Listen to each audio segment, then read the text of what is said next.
Hello बच्चों, welcome to Move Academy. Problem says a particle of charge q and mass m is subjected to an electric field equal to E naught 1 minus ax square in the x direction, where a and E naught are the constants. Initially, the particle was at rest at x equal to 0 other than the initial position. The kinetic energy of the particle becomes 0 when the distance of the particle from the origin is. तो हमें बताना है कि initially जो particle था वो zero rest पर था, ठीक है, एक्स इक्वल टू जीरो पे। फिर जब एक्स इक्वल टू किस पोजीशन पर फिर से रेस्ट में आएगा वो हमें डिस्टेंस बतानी, ठीक है। सो आइए देखते हैं इसे। देखिए हमें यहाँ पर क्या गिवन है, जो की कॉन्सेप्ट है वो क्या लगाएंगे। हमें एक चीज गिवन है कि इनिशियली चार्ज किस में है, रेस्ट में है, और फाइनल भी किस में जा रहा है, रेस्ट में जा रहा है। इसका मतलब है कि जो इलेक्ट्रिक फील्ड होगा वो कुछ इस प्रकार से लगेगा कि पहले उसे एक्सीलरेट कराएगा, बाद में धीरे धीरे रेस्ट पे ले आएगा, ठीक है, ऐसे कुछ लग रहा होगा।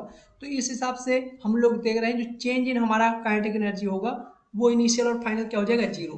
तो work done equal to change in kinetic energy, तो वर्क डन जो होगा वो हमारा क्या हो जाए, जीरो हो जाए। मीन्स डब्ल्यू ई टी लगा रहे हैं, work energy theorem W E T लगाएंगे हम लोग यहाँ पर, ठीक है। डब्ल्यू ई टी का एक बढ़िया सा एग्जाम्पल है। तो वर्क डन निकाल लेंगे, उसे जीरो के बराबर करेंगे। सो देखिए कैसे हम लोग वर्क डन यहाँ कैलकुलेट करेंगे। हम लोग वर्क डन जानते हैं, डब्ल्यू इक्वल टू क्या होता है, एफ डॉट डी एक्स, ठीक है। यहाँ पर इलेक्ट्रिक फील्ड जो है हमारा एक्स के लॉन्ग डायरेक्शन में है, तो मैं यहाँ पर इसीलिए डी एक्स एलिमेंट ले रहे हैं। अदरवाइज आप लोग डी कुछ भी ले सकते हो, एक्स को छोड़ के, और भी दूसरा ले सकते हो, आर ले सकते हो, जो आपको मन चले, ठीक है। तो यहाँ पर डी डब्ल्यू ले रहे हैं क्योंकि छोटा सा डिस्प्लेसमेंट करेंगे तो वर्क डन क्या होगा, बहुत छोटू सा वर्क डन आएगा। उस छोटू से वर्क डन के लिए हम लोग ऐसे निकाल लेते हैं, ठीक है।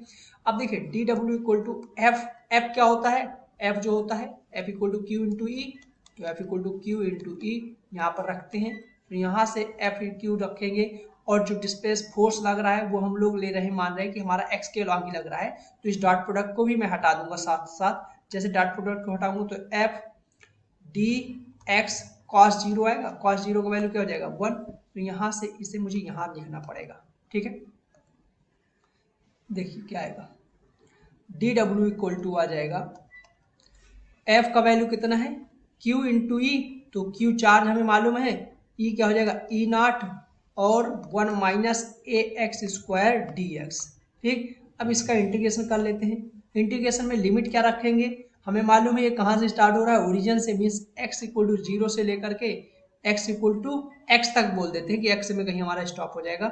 जो वर्क डन हो जाएगा वो तो डब्ल्यू हो जाएगा, और यहाँ पर जो कांस्टेंट है उसे बाहर ले लेंगे, क्यू ई नॉट, और अंदर क्या बचेगा हमारे पास, डी एक्स माइनस, मैं इसे थोड़ी सी ऐसे लिख देता हूँ, जीरो से ए माइनस इंटीग्रल जीरो से ए, नहीं एक्स है, ठीक है, एक्स और ए एक्स स्क्वायर डी एक्स, ठीक है।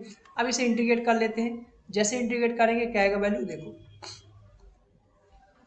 W equal to q naught, q e naught, और इसका क्या हो जाएगा, x, upper limit minus lower limit करेंगे तो एक्स हो जाएगा, और माइनस यहाँ पर क्या आ जाएगा, a x cube upon three, upper limit minus lower limit करेंगे तो यही आ जाएगा, ठीक है। ये आ जाएगा हमारे पास वर्क डन। अब ये वर्क डन क्या होना चाहिए, जीरो के बराबर होना चाहिए, क्योंकि हम लोग डब्ल्यू ई टी जानते हैं। तो यहाँ से जो हम लोग के कॉन्सेप्ट यूज किए थे उसी का यूज करके मैं यहाँ पर राइट डाउन कर रहा हूँ। जो मेरा वर्क डन क्या होना चाहिए, जीरो। तो वर्क डन जीरो कैसे होगा, x minus a x cube upon three equal to zero. तो यहाँ से x देखो, x इक्वल टू जीरो पर एक आ रहा है, आपका रूट देखो ऑटोमेटिक आ जा रहा है, ठीक है। और एक x इक्वल टू क्या आ जाएगा हमारे पास, x थ्री अपॉन ए, ठीक है।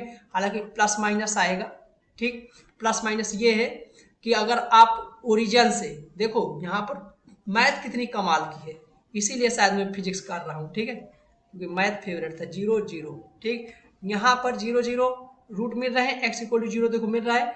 फिर आपको x इक्वल टू यहाँ पर प्लस रूट थ्री बाई ए पर जो है पार्टिकल जीरो रेस्ट पे आएगा, और यहाँ पर इस साइड भी x equal to minus root three upon a पर जीरो में आएगा, ठीक है। तो इसीलिए प्लस माइनस के दो रूट आएंगे, ठीक। लेकिन हमारे पास यहाँ जो ऑप्शन है वो सिर्फ एक का है ऑप्शन, तो हम लोग एक टिक कर लेंगे, root three upon a, that is c part.